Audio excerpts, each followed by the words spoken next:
patrones mendelianos, pero yo les decía, pero los patrones mendelianos son para nosotros, no sé, pues como en matemáticas sumar, ¿no? Es básico, bien, es lo primero que entendimos. Sin embargo, hay más patrones. No. Y justamente hoy día vamos a ver ellos, ¿no? La semana pasada hicimos esto. Hasta acá es ligado al sexo. No hemos hecho mitocondrial, eso también tiene un patrón específico, no hemos hecho. Pero hemos hecho casi todos los patrones básicos. ¿Okay? ¿Qué más ya hemos trabajado? La clasificación de enfermedades genéticas de acuerdo a cómo se altera el material. O sea, si son mutaciones puntuales, si son de lesiones, duplicaciones. ¿Okay? Eso también lo hemos ido conversando a lo largo de las clases. Y luego al final del cuadro dice otros. Realmente ahí justamente entran enfermedades cuyos patrones de herencia son específicos, especiales. ¿Ya? Tampoco están todas, porque hay muchos más patrones, pero están las más importantes. Dice expansión por tripletes, alteraciones de impronta, que es lo que vamos a ver, enfermedades multifactoriales. Acá entonces empiezan las enfermedades por expansión de tripletes. Las enfermedades por expansión de tripletes se originan cuando un triplete, o sea, 3 nucleótidos, ¿no?, comienzan a repetirse, dice en tándem, o sea, uno al costado del otro. ¿Okay? No es simplemente tener repeticiones, sino se trata de cuántas repeticiones tienes. Por ejemplo, acá te dan un cuadro con enfermedades y acá dice, este es el número de copias normal. O sea, dentro de estos genes tenemos una secuencia, un segmento donde hay una repetición. El problema no es que se repita. El problema en estas enfermedades es que estos tripletes empiezan a aumentar, ¿okay? Se expanden, en el término de expansión de tripletes, y cruzan lo que llaman un valor umbral. Cruzan un valor específico y el momento que lo cruzan ya fuiste bien, porque pasas a desarrollar la enfermedad. ¿Vemos? Entonces, son genes que todos tenemos, son tripletes que todos tienen repetidos, pero en estos pacientes han empezado a aumentar en relación a su repetición. Muchas de estas enfermedades, llamadas enfermedades por expansión de tripletes, se relacionan con el sistema nervioso central o con el sistema nervioso periférico. ¿Okay? Y estos tripletes que te comentaba, que en la imagen de la derecha es en un intrón, podría también, como se ve más abajito, estar en un exón. ¿Okay? ¿Qué triplete? El triplete puede variar, para nos dan algunos ejemplos, tenemos CAG, CTG, CAA, CAG, CGG. Hay muchos tripletes que pueden expandirse y ahí aparecen justamente un montón de enfermedades. Dentro de estas enfermedades causadas por expansión de tripletes, encontramos un grupo muy especial causado por el aumento de glutaminas. Es decir, cuando el triplete que se va a repetir es el triplete CAG, el triplete CAG significa, según el código genético, glutamina. Y cuando se expande, ¿no?, que es enfermedad por expansión de tripletes, ese segmento de la proteína pasa a tener un montón de glutaminas, un segmento largo de glutaminas. Entonces, dentro de acá,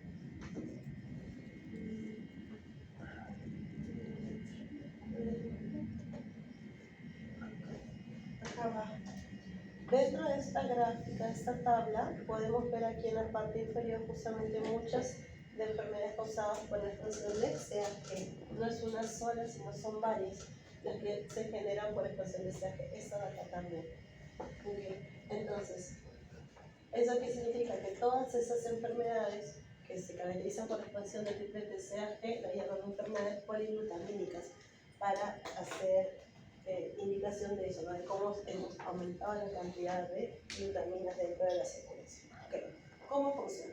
Acá, por si acaso, la tabla está dividida en dos, porque en la parte de abajo están aquellas modificaciones en exones, o sea que además esas enfermedades principalmente multicoexones, y acá arriba están en intrones.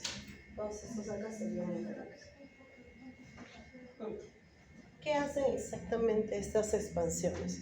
Pues, como podrán entender, si aumenta el número de tripletes un número anormal, lo que se está generando es un segmento de aminoácidos en la proteína que antes no existía. Y ese segmento puede alterar lo que sería el plegamiento de la proteína, ¿no? Especialmente, eso se ve aquí, cuando la región alterada es la región codificante, o sea, algún exón, por ejemplo, es obvio, claro. Tú alteras un exón, estás alterando a la vez la secuencia de aminoácidos de la proteína. Entonces ya no se pliega de manera normal y simplemente pierde justamente su función, ¿ok? Pero ¿qué más puede pasar? Puede pasar que la repetición esté en una región no codificante. Y entonces ahí también tenemos dos opciones de respuesta: pérdida de la función de la misma proteína o alteración de la función del ARN. Es decir, se entiende que como el ARN se está mutando, el ARN inmaduro, es el que tiene todavía intrones, ¿ok? Al momento que este ARN inmaduro se genera, es más difícil de expresarlo. Entonces se vuelve difícil de generar esta proteína. Y entonces la proteína ya no se llega a formar de manera normal, ¿no? A pesar de que los exones no están alterados, debido a la alteración en los intrones, no llegas a expresarlo de manera normal, baja la expresión y baja por lo tanto la proteína de interés. Y acá arriba sí lo que tenemos es simplemente una pérdida de función. Eso se podría dar porque cuando tú cambias puntos clave según un intrón, puedes alterar también el proceso de splicing. Entonces se podría reflejar en un splicing alterado y otra vez, ¿no?, un producto inadecuado. Si te caes, para acompañar. Ok, vamos a empezar con el síndrome del X frágil. El síndrome del X frágil es una enfermedad que quizás están viendo o ya vieron en citogénica. Okay. El gen alterado se llama FMR1, se ubica en el cromosoma X, en el cromosoma U. Su triplete es el CGG, si está entre 60 y 50 sería normal. ¿Okay? Pero empieza justamente la expansión de tripletes. La expansión de tripletes es un proceso que hemos intentado entender. O sea, no entendemos bien por qué se da, cuál es el mecanismo por el que se da y cómo evitamos, no lo entendemos. Pero entendemos que ocurre durante la espermatogénesis, por lo tanto masculina, ¿no? Transformación de espermatozoides. Y entendemos que es un evento de amplificación, es decir, si yo soy el abuelo hacia el hijo, aumenta el número de repeticiones. El hijo hacia el nieto, aumenta aún más el número de repeticiones. Yo podría haber estado sano porque estaba acá, pero mi hijo podría estar acá, o inclusive el nieto llegar recién a presentar la enfermedad, lo cual es muy complicado, ¿no? Una vez que se detecta la expansión de tripletes, lo complicado en esos árboles genealógicos es que los individuos nacen y no saben si presentarán o no presentarán la enfermedad, especialmente las que son de aparición tardía, porque algunas de estas enfermedades por expansión de tripletes son de aparición tardía. Okay, entonces, este es el normal. Aumentan los tripletes y acá tendríamos lo que le llaman una pre-mutación. Como puedes ver, la cantidad de proteína ha bajado. El ARN más bien, mira, está quedando no como acumulado, porque es lo que te decía, o sea, el ARN puede estar ahí, pero no se llega a expresar, o sea, hay problemas en lo que sería la traducción, ¿no?, la lectura de este ARN mensaje. Y por acá tendríamos ya la última versión con más de 200 mutaciones, que significa que no vamos a tener ya para nada de esta proteína. En el caso del síndrome del X frágil es un caso muy particular porque además puede generar realmente a partir del mismo segmento y del mismo triplete diferentes condiciones. Estos son X frágil como tal.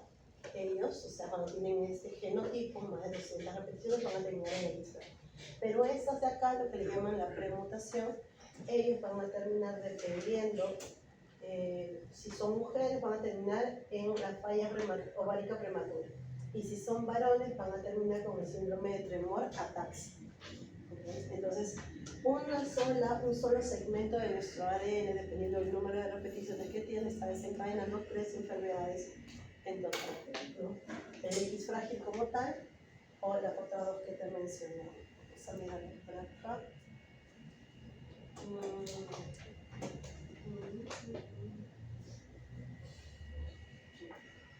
Acá tenemos más o menos la misma idea y decíamos la parte o el caso más extremo es el X frágil como tal. Acá tenemos a un niñito. El X frágil típicamente se manifiesta en edad temprana, por eso ven la foto de la niña. Es una enfermedad congénita, o sea, se manifiesta desde el nacimiento. Es neurodegenerativo, puede tener retraso de desarrollo, autismo. Por acá creo que también tenía algunas características más: discapacidad intelectual, alteración de rasgos físicos como cara alargada, frente prominente, orejas grandes. Ahí está la frente prominente, la cara alargada. Parecería normal, ¿no? Pero realmente tiene alteraciones físicas alteradas. X frágil, ¿ok? Es lo que normalmente pueden ver a nivel de citogenética, porque justamente sale como si se estuviera desprendiendo, como si fuera un satélite, ¿no? Pero no lo es. Entonces aparece ahí el X frágil. Ahora, decíamos, si no tienes tantas, una expansión tan masiva y tienes menos de 200 copias, entonces estarías aquí. Tu proteína se está alterando, pero acá vas a tener falla ovárica prematura, o sea, en el caso de las mujeres va a terminar causando infertilidad, ¿no? Pero en el varón se genera el síndrome, decíamos, de la ataxia, el tremor. El tremor es o sea, el temblor. Eso era Parkinson, por ahí. Algo así es parecido. Los síntomas que tiene este paciente realmente son parecidos al Parkinson, parecidos, pero no es que tenga Parkinson como tal. ¿Qué más? Es de aparición tardía, pero eso, a diferencia del X frágil, nos ponen acá la imagen de un señor ya de edad, ¿no? Por si yo decía, algunas de estas enfermedades de expresión de tripletes son de aparición tardía, o sea, tú naces y tú piensas que estás sano, porque no te está pasando nada. Podrías hacerte una prueba genética y saber cuántas copias tienes, si vas a estar aquí o si vas a estar aquí. ¿Se imaginan qué angustia? Ay, sí. Hay un tema bastante controversial porque algunas personas deciden no hacerse la prueba. Mejor no saber. Ya, prefieren no saber, exacto. Y hay otras que, bueno, ya se hacen la prueba en un momento, pero una vez que tienen el resultado hay una repercusión psicológica bastante grande. ¿Okay? Entonces te decía, tiene el tema del tremor, tiene errores en lo que es el balance corporal. Hagamos que aperte por acá. Y el X frágil se hereda como una enfermedad ligada al cromosoma X. Y acá vendríamos a ver justamente el arbolito, ¿no? Este es lo que llamamos un heredograma. O sea, dice el árbol genealógico. Ay, me encanta. Amén, lo quieran. Cuadraditos, hombrecitos, circulitos, mujercitas. ¿Ya? No me digan, por favor, mi Cecita, y si es lesbiana, o sea, acá este es antiguo, o hablar de cuadradito y circulito, no es que yo no soy uno ni soy el otro. No binario, no binario. Además que acá lo que se representa es el sexo biológico, ¿okay? XXXY. No representamos realmente opciones de orientación sexual, ni opciones sexuales, ni género, no. Representamos simplemente lo que dice los cromosomas. Ok, entonces, tenemos cuadrita, les decía yo, varoncito, si estás pintado, ya fuiste ya. Significa que eres enfermo, ¿no? O sea, porque tienes la enfermedad, ¿no? Y si estás blanquita, significa que estás sana, ¿ya? Ahí también, profesor, yo creo que es al revés, que no sé qué. Así está, pues así está, ¿qué voy a hacer? Lo que dice, acá tú tienes entonces una mujer sana y tienes un varón portador, ¿no? ¿De qué es portador? De la premutación, ¿ok? Y pasa a tener su descendencia bastante mezcladita. Esa sería la primera filial, que decía yo, ¿no? Los primeros hijos, ¿ya? El filial 1. Esta sería la filial 2, o sea, los nietos, ¿no? De esta pareja. Te están marcando las repeticiones por ahí como para que le vayas haciendo seguimiento, ¿ok? Y justamente por acá ya pasamos, miren las repeticiones si se dan cuenta, ¿no? Mira acá, mira acá, mira acá, ya pasamos las repeticiones, ¿ok? Este de acá, como ya pasó las repeticiones, ese es un varón, efectivamente X frágil, ¿ya? Recordemos que las mujeres portadoras pasan a tener justamente, ¿no? Mayor probabilidad de este síndrome ovario.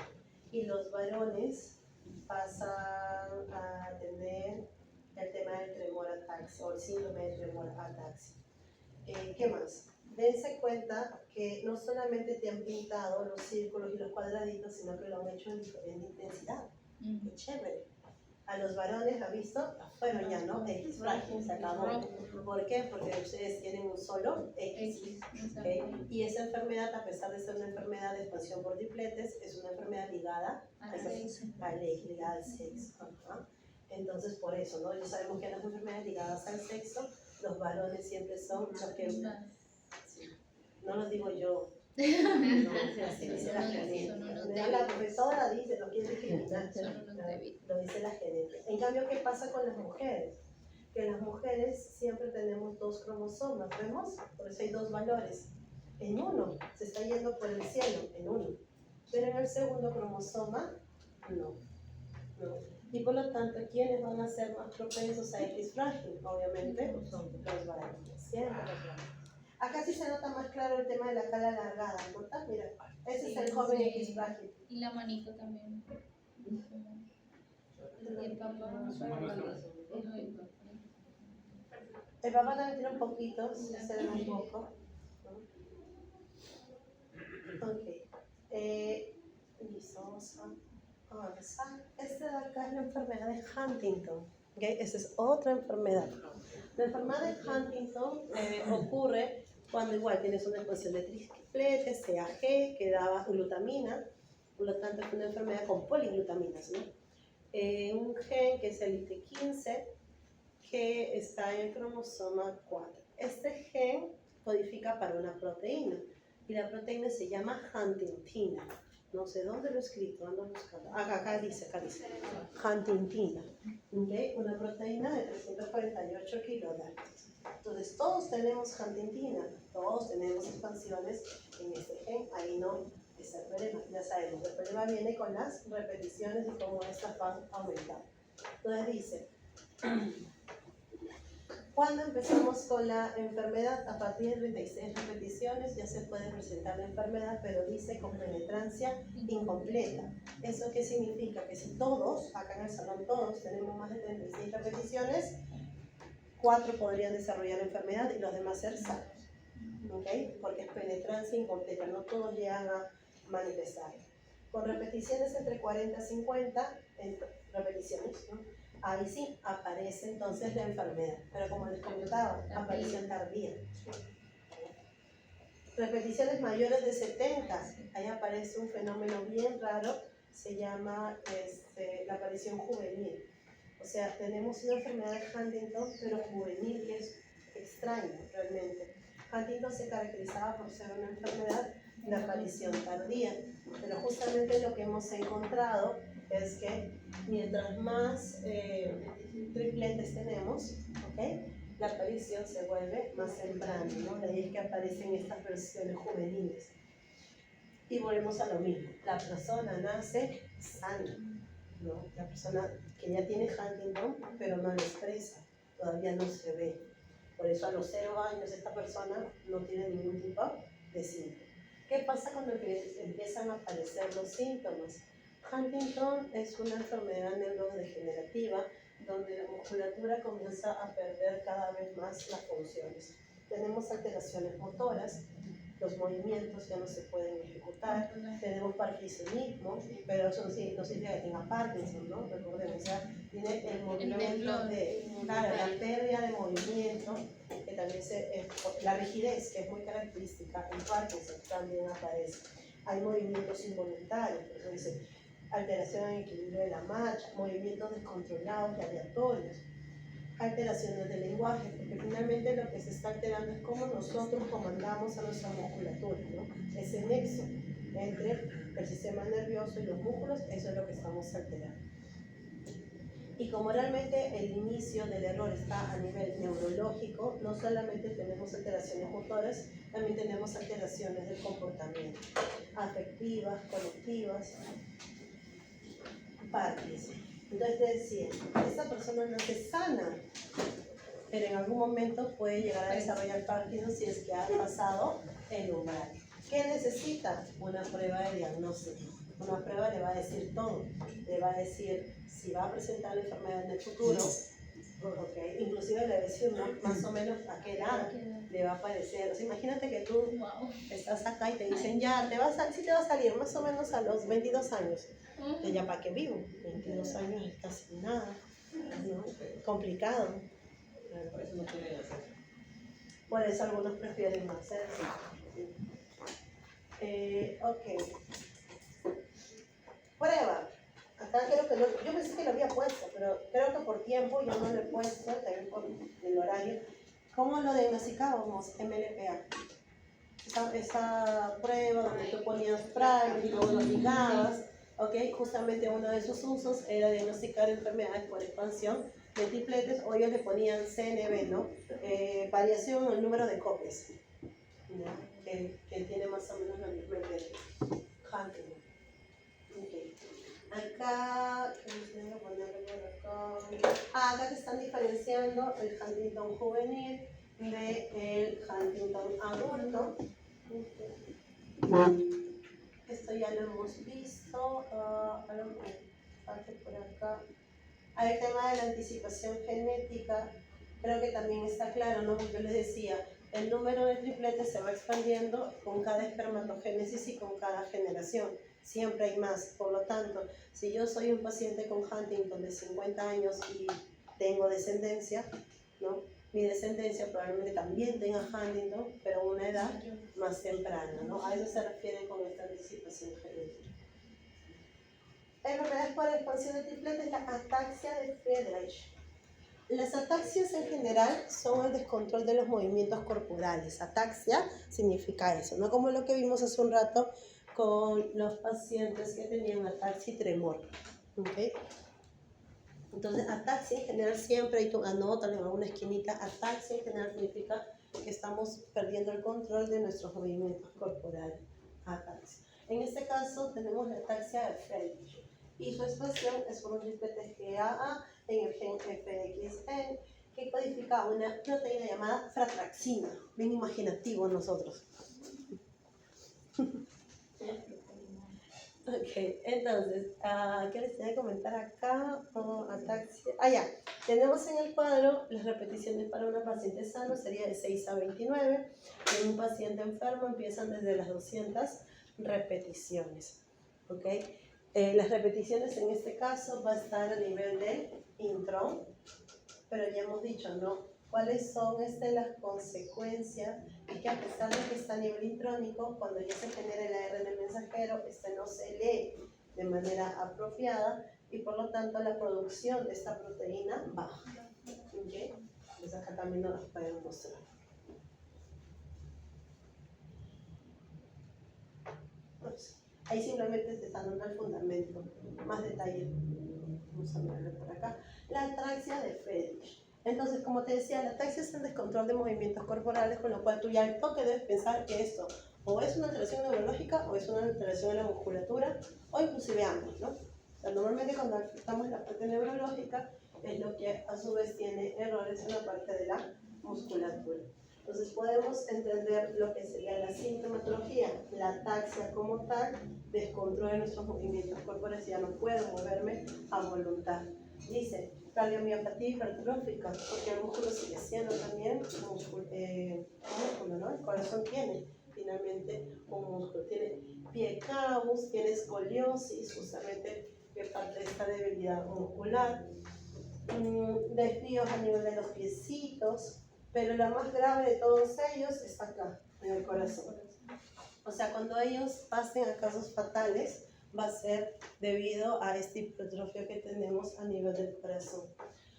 Síntomas, dice, aparecen durante la niñez y la adolescencia. ¿Eso qué significa? No es congénita, o sea, tú no es que nazcas y ya tengas la enfermedad, no. Aparece más adelante, pero aparece durante la niñez y la adolescencia. ¿Ok? Expectativa de vida. Hace un rato con Huntington decíamos, ¿no? 50, 60 años, la expectativa no es muy corta. Pero acá, debido a esta cardiopatía hipertrófica, su expectativa de vida es bastante corta, reducida, ¿no? Puede darse siempre casos aislados que tengan un tiempo de vida mayor, pero hablamos siempre en promedios. Entonces, en promedios va a tener una muerte a edad temprana. Herencia autosómica recesiva, vamos a avanzar por acá. Pensé que tenía más ejemplos. Yo creo que no me podía pasar toda la clase con expansión de triplete. Creo que por ahí va. Hemos visto Huntington, ataxia de Friedrich,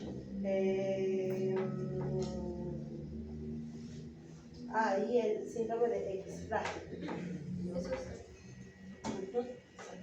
Y el síndrome de X frágil. Sí, creo que como que seleccioné uno de cada tipo, me parece. Algo así. Porque nos falta otros patrones. Hasta ahí, chicos. Dudas, consultas, preguntas. Antes de continuar. Dudas, El diagnóstico con MLPA es para todas las enfermedades de tripletes o solo para las tenemos para las más comunes, sí. O sea, hay para Huntington. Es para la enfermedad específicamente, no para, digamos, en general y saber cuál es.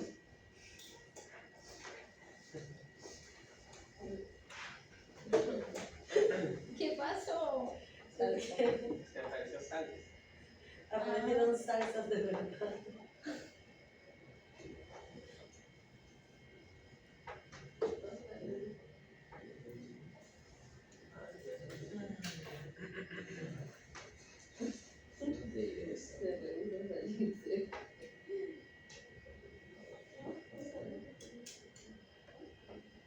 Esto ya lo sé, señor Google. No es lo que te estoy preguntando.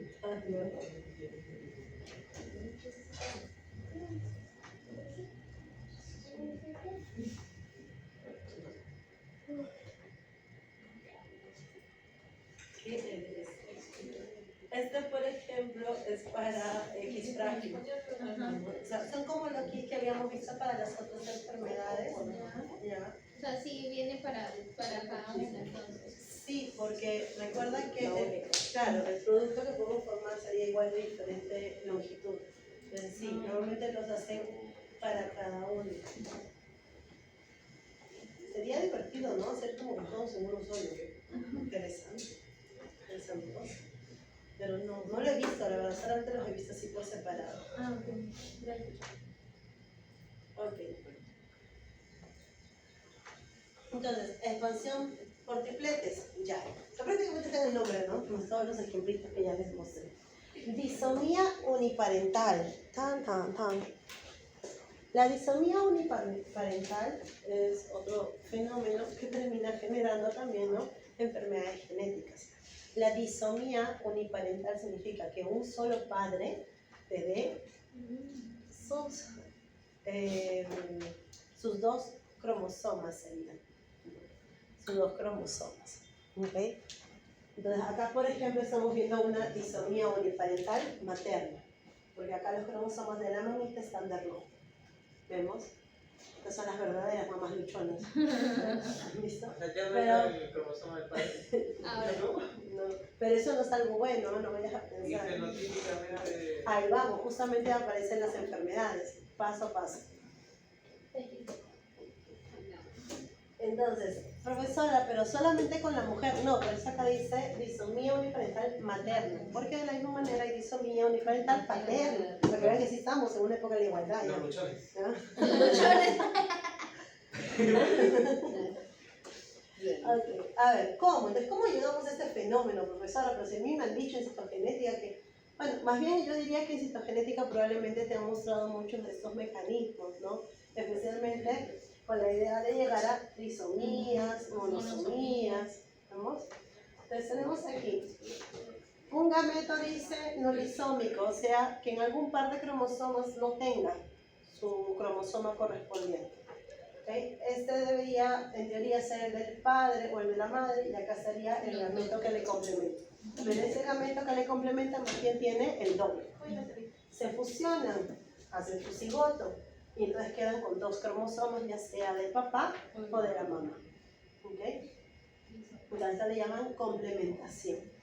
Ahora acá tenemos un gameto normal, el típico, pero acá hay un gameto con doble cromosoma. ¿Okay?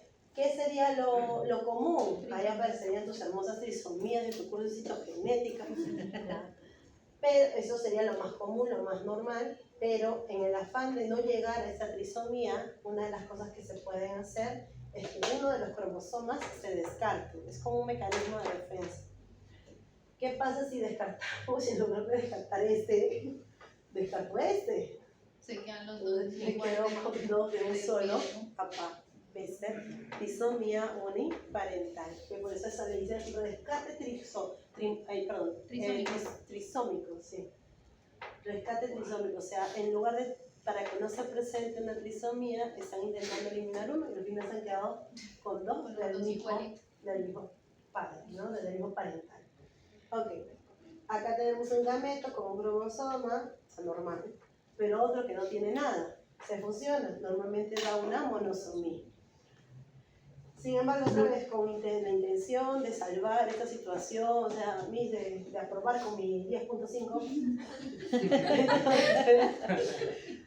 lo duplicaron, pues, ¿no? Entonces lo duplicamos, pero con el único problema de que los 2 cromosomas van a ser iguales, no solo parentales. ¿Okay? Rescate monosómico sería esto. Ahora aquí.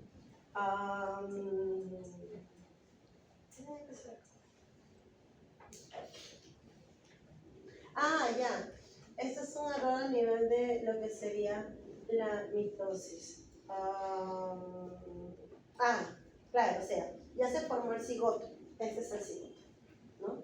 El cigoto normalmente tiene pues una dotación materna y una dotación paterna. Cigoto. El cigoto inmediatamente hace mitosis para empezar a generar una hermosa módula. Cuando hace esa división mitótica, nada es perfecto en esta vía, se equivoca y termina generando un embrión trisómico, pero ya estamos en ese estadio de las divisiones, pues, ¿no? O sea, no del cigoto, sino de las divisiones. ¿Qué va a hacer? Simplemente lo mismo que hace un rato, no tiene 3, ya le boto 1, no importa el que sea. Entonces termina generando una trisomía uniparental. Después aquí dicen error, es muy parecido al de acá, solo que cambia el momento en el que está ocurriendo el error, ¿no? Entonces un error a nivel de la mitosis y su rescate posterior. Entonces, de todas estas maneras, como ya vieron, terminamos con lo mismo, ¿no? O la mamá lo dio todo, o el papá lo dio todo. ¿No?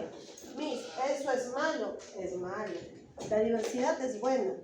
La idea de que los parentales se crucen al azar genera variabilidad. Cuando los parentales le dan todo, hay mayor probabilidad de enfermedades genéticas, especialmente las recesivas. Entonces, no es que sea algo bueno realmente, y por eso justamente se relacionan con enfermedades.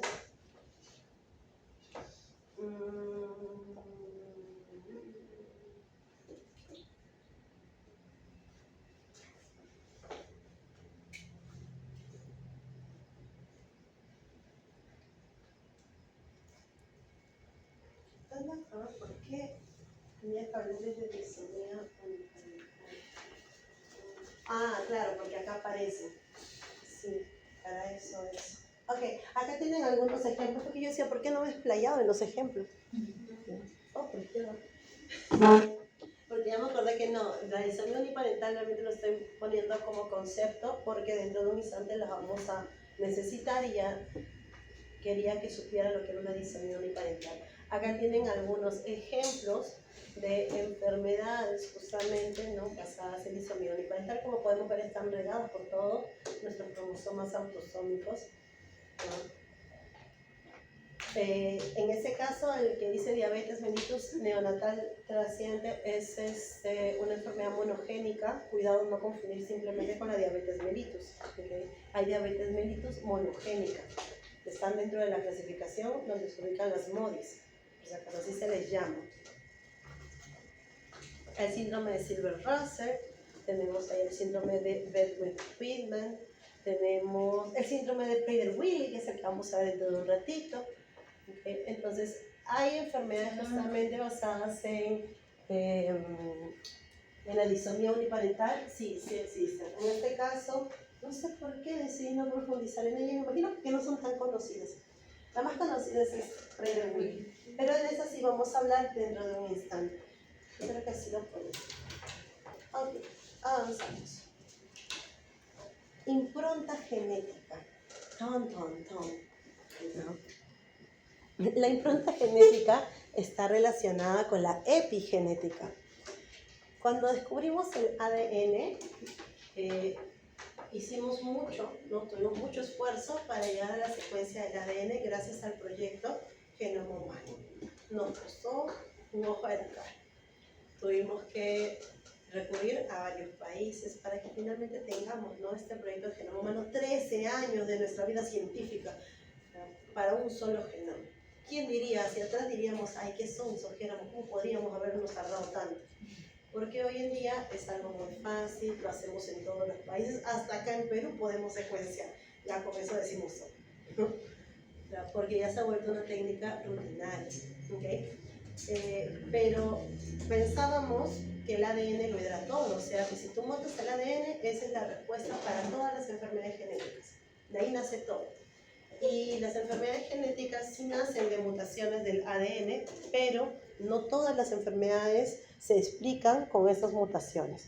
Hemos descubierto que hay otras alteraciones que también pueden generar enfermedades y justamente estas alteraciones las han llamado enfermedades por impronta genómica. Son todas las enfermedades que tienen que ver con epigenética.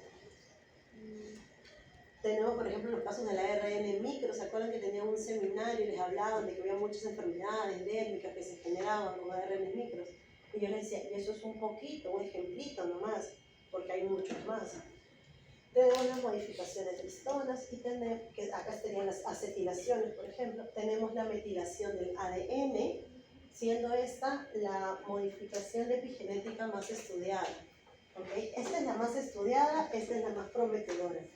Próximamente, como siempre, revolucionando el campo de la biología molecular. ¿Cuál es la prometedora? La más estudiada es la metilación del ADN. Se van a dar cuenta de cuando hablan de epigenética y están estudiando epigenética, lo que más están estudiando es metilación del ADN, porque ya tenemos técnicas que nos permiten estudiar esta metilación. Y tenemos kits de diagnósticos que nos permiten justamente evaluar esta metilación, otra vez MLP, ¿no? Entonces, ese es el motivo. Sin embargo, ¿cuál es el más prometedor? O sea, ¿cuál es el que tiene mayores aplicaciones? El ARN micro, tal como también lo ponían en su seminario. Porque este ARN micro, en primer lugar, me sirve para diagnosticar. En segundo lugar, me sirve como fármaco. O sea, podemos darles ARN micros a las personas y esperar un cambio en ellas. ¿Ya? Y, ¿qué más? Les puedo dar lo que le llaman... se me fue el nombre. Hay unas moléculas que simulan a esos ARN micros. ARN micros miméticos, no me acuerdo. Los ARN micros miméticos se los damos a los pacientes, pero con la intención de que reemplacen a sus propios ARN micros. O sea, como un tratamiento, como si fuera un fármaco, ¿no? Como tal, falta una vitamina, toma tu vitamina. Así les damos, ¿ya? Entonces, son bastante prometedores. Próximamente, ya me imagino ya todos comiendo ARN micros. Sí. Ok, entonces les decía, impronta genómica tiene que ver con la metilación del ADN, que a la vez es un mecanismo epigenético. Decimos que es epigenético porque yo metilo el ADN, pero no cambio su secuencia. O sea, acá decía ACTG y yo lo metilo, sigue diciendo ACTG, solo que está ahora metilado. ¿Okay? Los procesos de metilación se llevan a cabo gracias a unas enzimas llamadas metiltransferasas que van a encargarse de añadir grupos metilos. Y acá se puede ver, ¿no? Sigue siendo citosina, pero ahora con los grupos metilos. Ok, ¿cómo funciona este mecanismo? Vamos a recordar.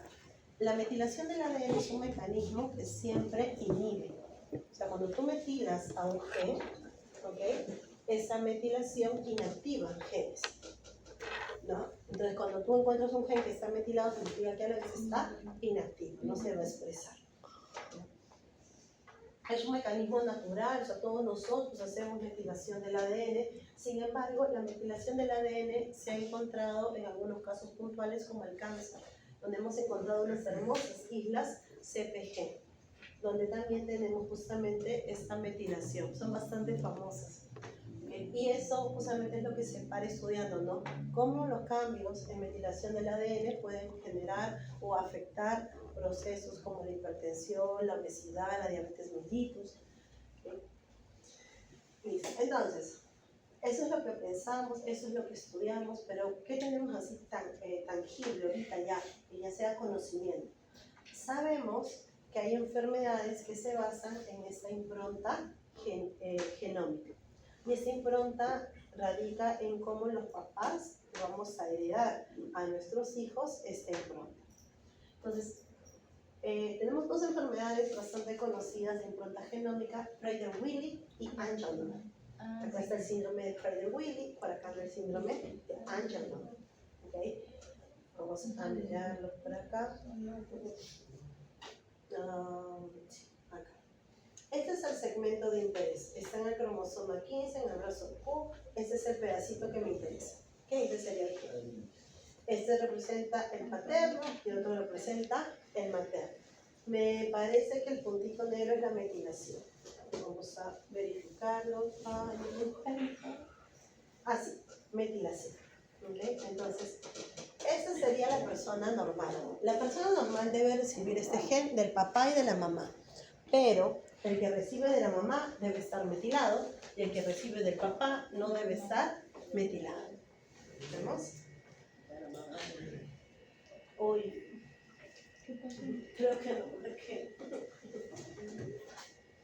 deme un segundo. Siento, mi instinto me dice que no he marcado. Ahora, el sistema no me va a dejar marcar. No.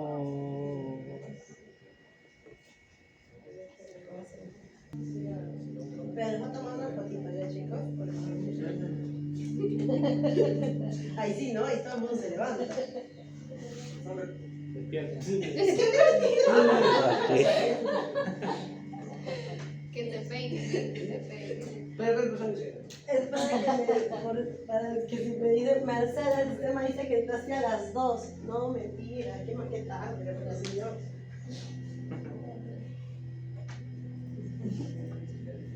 Al toque, cómo se presta, ¿no?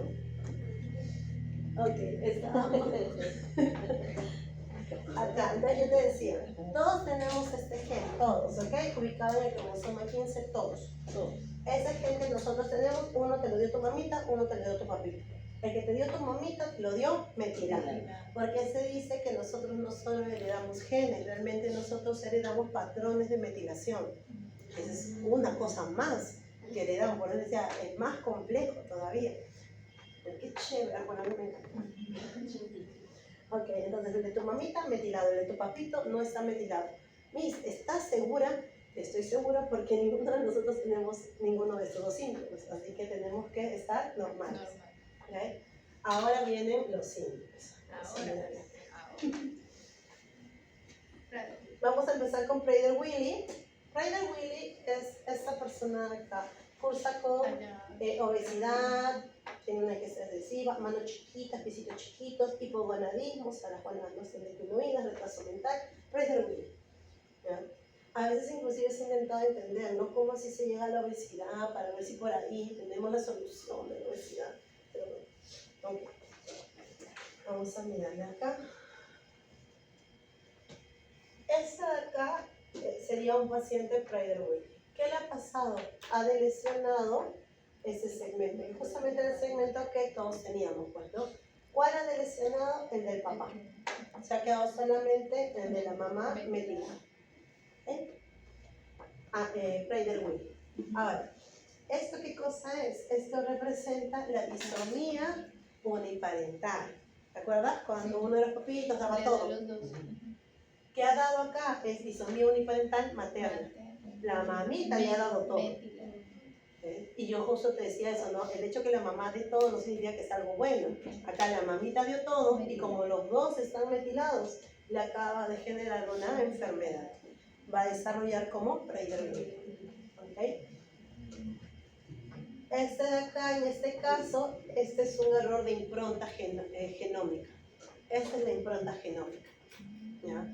El papá debería haberle dado un gen no metilado, pero se equivocó, no metiló. ¿Okay? La única diferencia, por si acaso, entre esto y esto es la metilación. ¿Okay? Ya lo metiló, ya fuimos ya.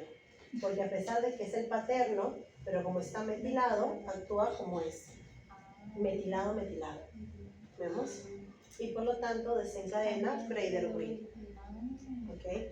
Eso es un error de impronta genómica. ¿Qué vemos? Que vemos cosas bien interesantes. Una sola enfermedad puede generarse por diferentes patrones de herencia. Otra vez. Qué bonito era cuando te decían, este es mendeliana, este es autosómica, este es dominante, este es recesiva. Pero ahora mira la realidad, porque la realidad no es esa cosa tan bonita que Mendel hacía con sus alberjitas. ¿Ya? Bueno, fuera que todos fuéramos como la alberjita, pero las enfermedades genéticas no se comportan de esa manera. En Prader-Willi dice, de lesión paterna, 70%. El 70% de los casos es por de lesión paterna. Disomía uniparental materna, 25%. Error de impronta, 5%. Importa saber el mecanismo porque solamente así se desarrollan soluciones. O sea, para desarrollar tratamientos, fármacos, yo necesito saber exactamente qué ha pasado, porque de lo contrario se entiende, porque cuando le tiran un fármaco a estas personas, no todos responden, o la tasa es muy baja. Entonces tiene que ver justamente con esto que no terminamos de entender, ¿no? Acá lo tenemos más o menos claro, pero no en todas las enfermedades están tan claras como es. Vamos a avanzar por aquí. Ok. Angelman. Creo que se entendió, ¿no? Prader-Willi. Fácil. Angelman. Al contrario. Claro. En el caso de Angelman pasamos de la misma, es el mismo segmento. Ojo, esta vez no es otro cromosoma, es el mismo pedacito. ¿Ya? Pero ahora el error va a ser de la mamá. Entonces, la primera causa de lesión materna. ¿Okay? No está el gen materno. Se queda solamente el del papá, no metilado. Disomía uniparental, paterno, con 2 genes no metilados. Y por último, error en la impronta, ¿no? La mami se equivocó, desmetiló, ¿okay? Y ya fuimos y le pasamos a nuestro hijo desmetilado. ¿Okay? ¿Alguna vez te has puesto a pensar cómo es que metilamos y desmetilamos? O sea, eso de la epigenética, ¿cómo es que cambia? Porque no hemos hecho clase de epigenética, ¿no? Es el problema. Solamente en esa exposición. Sí. Las quejas, ¿no? Los patrones epigenéticos cambian por muchos motivos. Muchos vienen desde afuera. Cambian por los alimentos que consumes. Los alimentos pueden alterar tus genes. Cambios por los tóxicos a los que te enfrentas, metales, por ejemplo, no los metales de las ollas, los metales de las tuberías. Si vives cerca de una mina, acá en Perú, que somos un país minero, los metales pesados a los que nos podemos exponer cambian según los fármacos que consumimos. Las hormonas, lo que usamos para lo que es terapia de reemplazo de hormonas, que son hormonas femeninas, ¿ok? Cambian nuestro patrón de metilación.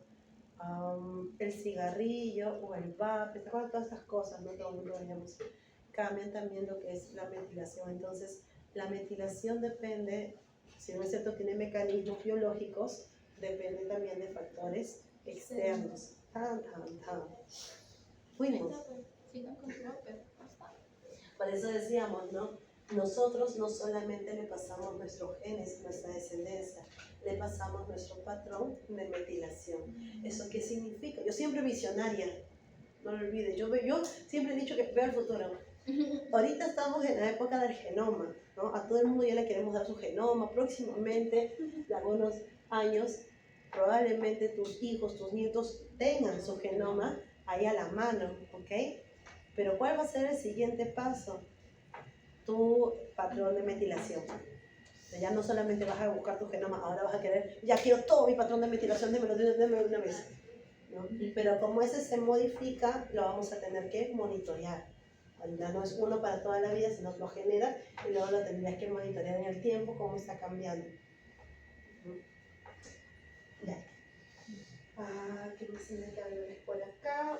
Estos son casos de duplicación que también pueden generar el mismo fenómeno. Ya sea tanto Angelman como Prader-Willi. Angelman, pero eso faltó.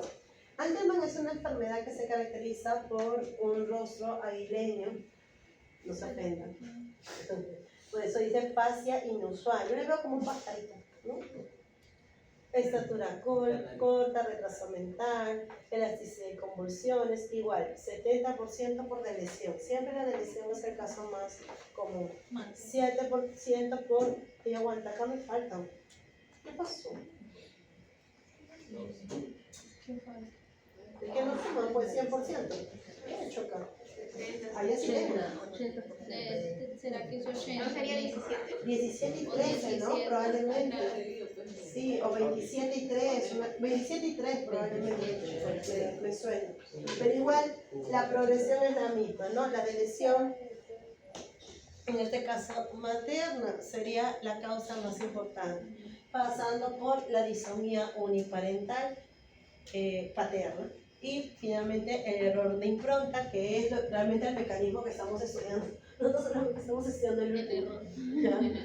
Solo que los hemos tomado a la vez de ejemplos para que vean qué cosa, que varios patrones de herencias genéticos pueden generar una misma enfermedad. Esto es muy importante porque esto aplica para diferentes enfermedades. Y creo que por acá lo tengo. Sí, acá. Esto aplica para varias enfermedades, te comentaba, ¿ok? Pero no solamente queda ahí. Si, por ejemplo, una enfermedad, digamos que, ¿se acuerdan que la semana pasada veíamos fibrosis quística? Fibrosis quística es monogénica, ¿no? CFRT, o sea, su gen, ya lo tenemos identificado, sabemos cuál es. Ahora, ¿qué mutaciones presenta? 80, o sea, son un montón de mutaciones. Por eso hemos tardado tanto en tener pruebas que abarquen a todas las mutaciones, o en todo caso a la gran mayoría, diría yo. Es muy difícil llegar a todas las mutaciones. Y en algunas enfermedades, si bien es cierto, todas las mutaciones generan la enfermedad, algunas mutaciones generan la enfermedad de manera más grave y otras más leve. O sea que ahí también hay un montón para investigar.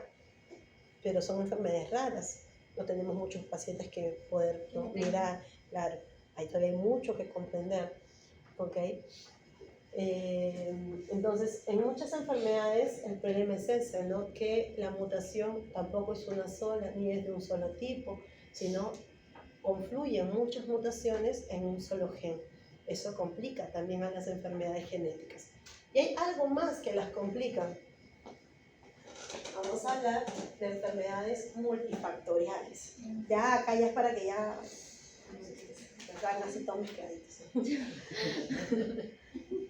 Si bien es cierto, hemos hablado de enfermedades genéticas y nos hemos centrado únicamente en los genes o en la epigenética, ¿okay? Realmente nosotros sabemos que las diferentes enfermedades tienen dos aspectos. Tienes por un lado los genes y tienes por otro lado el ambiente, ¿no? Lo que la semana pasada ustedes mismos me decían, Miss, el genotipo y el fenotipo, ¿no? Genotipo solamente es esta parte, pero el fenotipo, o sea, lo que yo veo, lo que expreso, es la mezcla entre los genes y el ambiente. Siempre la característica más fácil para entender eso es la piel, ¿ok? Yo nací blanca, por favor, si nací. ¿Qué dice mi genotipo? Dice blanco, bien clarito, ¿ok? Pero yo he descubierto que acá en Lima, Perú, yo me quemo. O sea, no me quemo, me insolo realmente. ¿eh? Yo me insolo y cuando me insolo me oscurezco, ¿ok? O sea que esta soy yo quemadita, bronceada. Este es mi lado más bronceado, es bronceadoso, ¿ya? Pero ¿qué he descubierto? Que el sol europeo, por algún motivo, no me quema. Sí, no quema. ¿Cómo es eso posible? No lo podía creer en mi vida. Yo decía, o sea, no soy yo, porque acá yo siempre me he insolado, es una experiencia muy fea. Yo una vez me insolé completita, todo Ay, el no, cuerpo. qué dolor. Pues, desde ese día yo aprendí que hay mujeres que pueden pronunciarse y hay mujeres que Y no. Sí, y yo dije, santo remedio. Sí, nunca más se me ocurrió una barbaridad como es, nunca más. ¿Ya? Entonces, ¿eso qué significa? Entonces, mi genotipo que dice blanco, ¿no? Pero con el sol acá, el ambiental, y viene el ambiente, obviamente tan blanco no queda, realmente va subiendo el tono, como con todas las personas realmente, ¿no? ¿Ok? Pero también el ambiente no siempre es el mismo, por eso les daba el tema de la ubicación geográfica, ¿no? Una cosa sería acá, otra cosa sería en Chincha, otra cosa sería en las Europas, entonces va cambiando. Entonces, ¿qué tono es el que finalmente vemos? La mezcla entre el ambiente y el genotipo. Y acá nomás se puede notar, ¿no? Miren, una cosa mucho más clara. Claro, porque esto Porque acá, ahí no da acá tanto el predomina sol, más mis ¿verdad? genes y acá los genes con el ambiente, ¿no? Este es mi fenotipo realmente. Okay. ¿Qué pasó? Yo fui a la playa un día, hubo rojo y después negro. Así bien bronceado, así y me dura todo el año. Sí, para ojo y por Pero entonces quizás sí te insolas. Lo que pasa es que hay personas, yo me he dado cuenta, hay personas que cuando son oscuras se insolan, pero como se les oscurece la piel, es como que el color oscuro y el color rojo se juntan y el rojo ya no lo ves. Porque es exactamente rojo por adentro, o sea, roja por abajito. Sí. Y sigue siendo una insolación muy mal, no hay que insolarse. Claro, por eso Uy, no, qué miedo. No. Pero otra cosa que me pasó cuando me insolé es que me salieron como 5 lunares más. Yo dije, y me salió uno grandecito, es que no me debo insolar. Fue una cosa muy tonta de mi parte, era muy jovencita. Es que era una señorita adolescente. Sí, yo me tengo que excusar en ese sentido. Era adolescente. Sí, poco me faltó para echarme Coca-Cola en el cuerpo, porque este verano yo quería estar pero bro, decía, no, sí, yo nunca me bronceo, que no sé qué. Palillo. No, hay que amarlo. Ya saben, no, por favor, ese bloqueador, no se vayan a poner de esa manera. Qué miedo, no, uy, no, eso sí. En cambio yo ahora como voy a la playa, con bloqueador, con gorro, con manga larga, con sombrilla. Un mate de río, soy otra. Cuando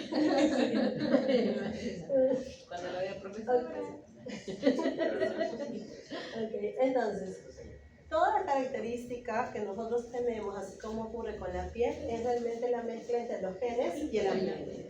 Pero lo que sucede en las enfermedades genéticas es que algunas tienen un mayor porcentaje genético y otras tienen un mayor porcentaje ambiental. ¿Ok? Eso es lo que sucede. Entonces, por ejemplo, ¿no? Yo te decía, hay diabetes mellitus monogénica. Hay una diabetes mellitus que ocurre cuando tú tienes una deficiencia en el gen de la exoquinasa. Es monogénica completamente, o sea, tiene mutación en ese gen y debido a esa mutación vas a tener diabetes. Acá no hay nada que tu comida, que tú... No, o sea, es completamente monogénica, así como hay obesidad monogénica también.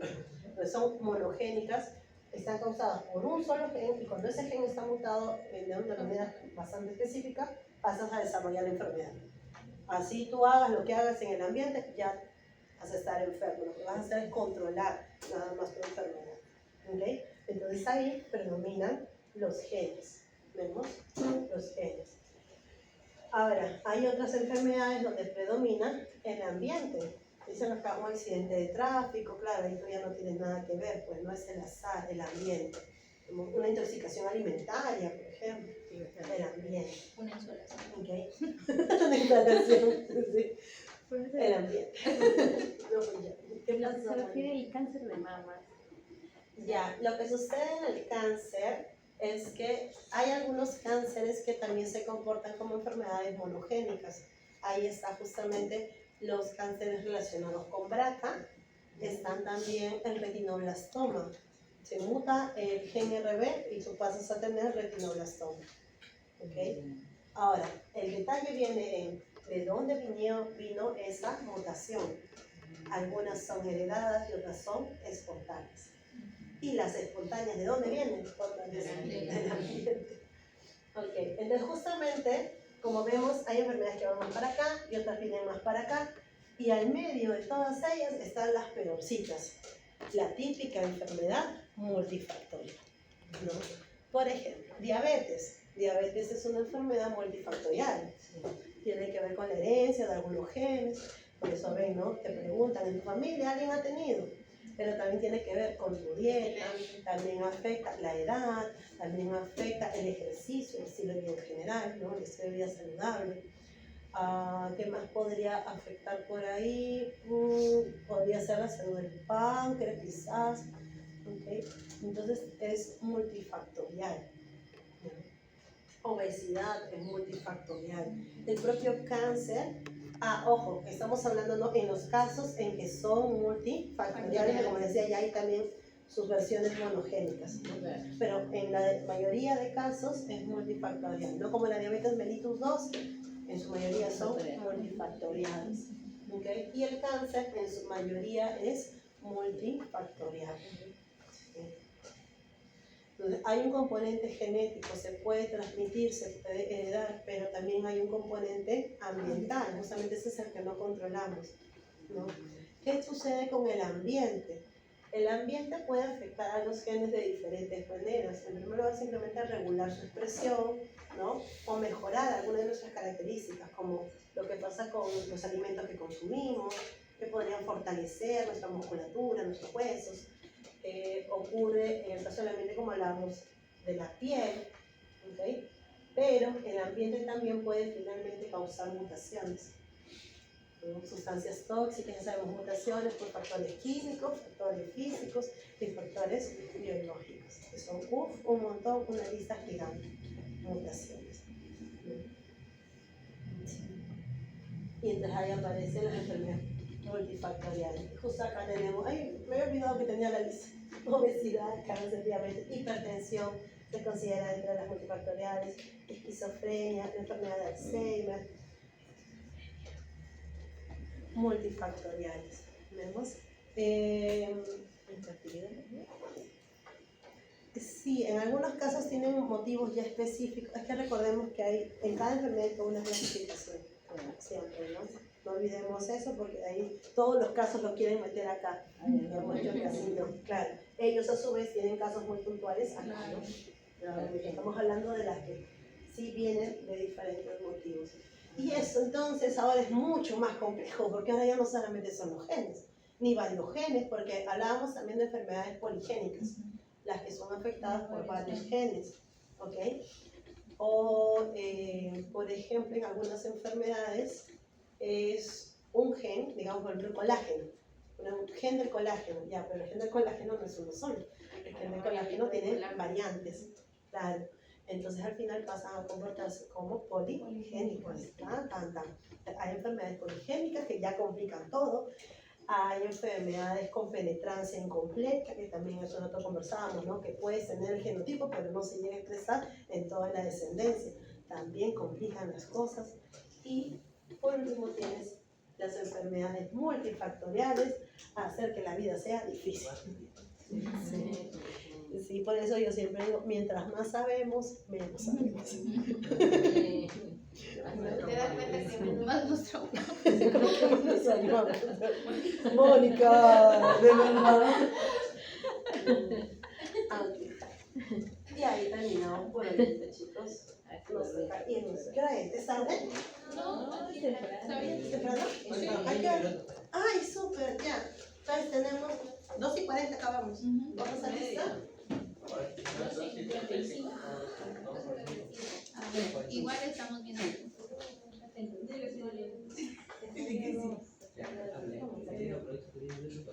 Porque hay que irnos a la sala de cómputo, no se olviden. Carlos sí está, Luis está, Jesús está, Juan está, Andrés está, Clarita sí la vi, María Fe. María se refiere de Clarita, profesora. ¡Ay, Pase al frente. Para YouTube. Y por ello. María se refiere de Katina Clarita. estaba, ¿Qué hable? está, Carlos está, Pedro está, Luz está. Creo que estamos todos. Sí, estamos todos. ¿Eso nunca pasa? ¿No? ¿Cómo que no? Entrégale tus flores a Ya, Lucrecia, ¿quieres que te ganemos? Sí, aprovechamos, tenemos tiempo. ¿No? Sí.